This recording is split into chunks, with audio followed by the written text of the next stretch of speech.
ജ്യോതിഷ പങ്ക്തിയിലേക്ക് എല്ലാ പ്രേക്ഷകർക്കും സ്വാഗതം. ഇന്ന് വിചിന്തനം ചെയ്യുന്നത് 2024 ജൂലൈ മാസ ഫലമാണ്.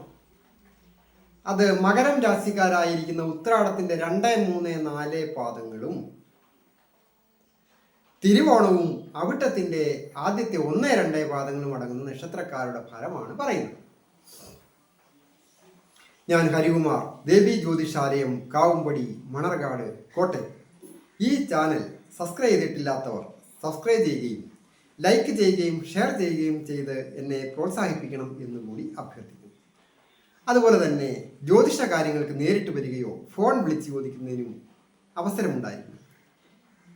ഓരോരുത്തരുടെയും ഗ്രഹനിലകൾ പ്രത്യേകം നോക്കുന്നതിന് വിവാഹ തടസ്സമായാലും സന്താന കാര്യങ്ങളായാലും തൊഴിൽ തടസ്സങ്ങളായാലും സാമ്പത്തിക കാര്യങ്ങളായാലും ഒക്കെ നോക്കുന്നതിന് അവസരമുണ്ടായിരുന്നു. മകരം രാശിക്കാരായിരിക്കുന്ന ഉത്രാടത്തിൻ്റെ 2, 3, 4 പാദവും തിരുവോണവും അവിട്ടത്തിൻ്റെ ആദ്യത്തെ 1, 2 പാദങ്ങളും അടങ്ങുന്ന നക്ഷത്രം. ഈ നക്ഷത്രക്കാരെ സംബന്ധിക്കുന്നിടത്തോളം ഇപ്പോൾ സർവേശ്വരകാരകനായ വ്യാഴം, ആ വ്യാഴം 6-ാമിടത്ത് സ്ഥിതി ചെയ്യും. രാശ്യാധിപൻ തൻ്റെ തന്നെ 2-ലുമാണ് സ്ഥിതി ചെയ്യുക. ഭാഗ്യാധിപന്റെ സ്ഥിതിയും നിവൃത്തിസ്ഥാനത്തേക്ക് മാറുന്ന ഒരു മാസമാണ്. അപ്പോൾ പ്രവൃത്തികാരകനായ ചൊവ്വ ബലവാനായിട്ട് വരികയും ചെയ്യും. അങ്ങനെയൊക്കെ ഉള്ള ഗ്രഹങ്ങളുടെ സ്ഥിതി നോക്കുമ്പോൾ മകരക്കൂറുകാർക്ക് ഇപ്പോൾ ഈ മാസം ചില കാര്യങ്ങൾക്ക് നേട്ടങ്ങളുണ്ടാവും. അതായത് രോഗാവസ്ഥകളൊക്കെ മാറി, കടങ്ങളൊക്കെ മാറി, സാമ്പത്തിക അഭിവൃദ്ധി വന്നു ചേരുക, മനസ്സ് ഒന്ന് സ്വസ്ഥമാകുന്നതിനുള്ള ഒരു മാസമാണ്. അതായത് തൊഴിൽപരമായ പുരോഗതികൾ വന്നു ചേരുവാൻ യോഗമുണ്ട്. ആഗ്രഹങ്ങൾ സാധിക്കേണ്ട ഒരു മാസമാണ്.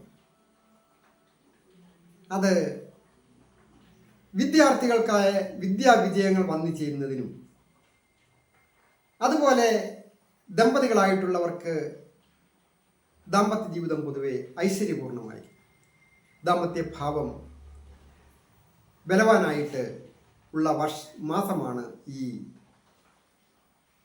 ജൂലൈ മാസം. ഗൃഹസംബന്ധമായിട്ടും വാഹന സംബന്ധമായിട്ടും ഒക്കെ നല്ല സമയം. സഹോദരസ്ഥാനീയർ മുഖാന്തരമോ സുഹൃത്തുക്കൾ മുഖാന്തരമോ ചില അധിക ചെലവുകൾ വന്നു ചേരുന്നതിനോ അഭിപ്രായ വ്യത്യാസം ഉണ്ടാകാതെയും ശ്രദ്ധിക്കുക. തൊഴിൽപരമായ വിജയങ്ങൾ വന്നു ചേരും. സഹപ്രവർത്തകരൊക്കെ നല്ല രീതിയിൽ പ്രവർത്തിക്കുന്നതിനും സഹകരിക്കുന്നതിനും ഒക്കെ സൂചനയുണ്ട്.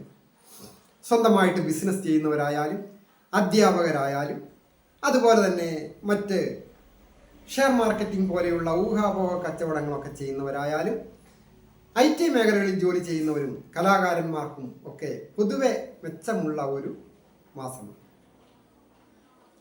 വിദേശത്തായിരിക്കുന്നവർക്കും അതുപോലെ തന്നെ ഇപ്പോൾ വിദേശത്ത് പോകണമെന്ന് ആഗ്രഹിക്കുന്നവർക്കും ഒക്കെ നല്ലതാണ്. വിദേശത്ത് പോയി പഠിക്കുവാനും ഒക്കെ നല്ല ഒരു സമയം. 12-ാം ഭാവാധിപം സ്ഥാനഭ്രംശസ്ഥാനത്തിൻ്റെ അധിപൻ്റെയും അതുപോലെ തന്നെ ഭാഗ്യാധിപനായ ബുധൻ്റെയും ഒക്കെ സ്ഥിതി വെച്ചുകൊണ്ട് നോക്കുമ്പോൾ അനുകൂലമായ ഒരു സാഹചര്യമാണ് ഉള്ളത്. അധിക ദോഷങ്ങളൊന്നും ബാധകമല്ല. കൃഷിക്കാർക്കും പൊതുവെ നല്ല ഒരു മാസമാണ്.